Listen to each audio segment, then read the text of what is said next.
Guys আজকে সেবাকে নিয়ে আসছি দেখেন সেন কিনতে। তার খুবই শখ যে প্রবাসীর একটা সেন দিবে, কিন্তু সেটা তাকে এখনো দেয় নাই।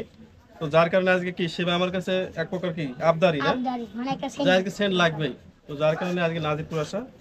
এই যে এই বড় ভাই একটা সেন দেখালো, এটা এটা কি সুইট লাইন না? সেনটা কি পছন্দ? হ্যাঁ। আচ্ছা, এটা এটা গ্যারান্টি ওয়ারেন্টি কি আছে দোকানদার একটু ভালো করে বলে কিরকম দাও। Guarantee warranty? ভাইয়া এটা তোমার অনেক ভালো চেন। এই চেনটা তুমি দিলে তোমার কাপড় ধোয়া যে তুমি 1 সপ্তাহ বা 3 দিন পরে কাপড় ধুবে, যাই হোক। এই চেনটা তোমার এই কদিন পর্যন্ত থাকবে, বুঝছো? মানে 1 সপ্তাহ থাকবে। এটা ভালো চেন, এটা সুইটল্যান্ডের অনেক আচ্ছা, ভালো। সবাই এটা সবাই তো branded। বলে যে মিলা কদিন থাকে, আসলে থাকে না। আসলে ভাইয়া তুমি এই পারফিউমটা যখন দিবে তুমি আধা ঘন্টা তুমি চেনটা পাবে, তারপরে তোমার পাশে দিয়ে যারা যাবে তারা পাবে এই পারফিউমটা, বুঝছো? আচ্ছা, তুমি আর এই সেন্টার নিয়ে তোমার মতামত কি? যে এই সেন্টটা তুমি খুশি হয়েছো?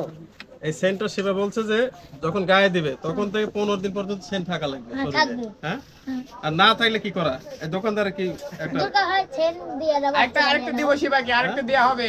এই তাহলে গিফট তো করে দেব তাহলে তো শিবাকে। সেই। আরেকটা দিতে চাই। তাহলে তো ভালো। তাহলে তো আরো ভালোই হ্যাঁ? হলো। হ্যাঁ, সুবিধা হলো আরো। দেখ গাইস, একটা এই যে গিফট করে দেব শিবাকে। সেবার একটি ইচ্ছা ছিল খুব যে একটা সেন্ট নেবে, তো ওকে নিয়ে আসলাম, সেটা দিলাম আর কি। মাখিয়ে আমারও দিচ্ছি ভালো লাগছে শরীরে। শিবা এসে আমার দোকানে। আমি কোনো আমার লাভের চিন্তা নাই কো, শিবাকে আমিও একটা মন থেকে গিফট হ্যাঁ। করে দিচ্ছি। দোকানদার ভাই অনেক ভালো, আসলে আমাদেরকে কোনো মানে দামাদামি ছাড়াই দিয়ে দিছে। হ্যাঁ, Just আবার একটা আসো। পাইকারি আচ্ছা rate। শিবা, আবার আসো। আচ্ছা, আবার আসো।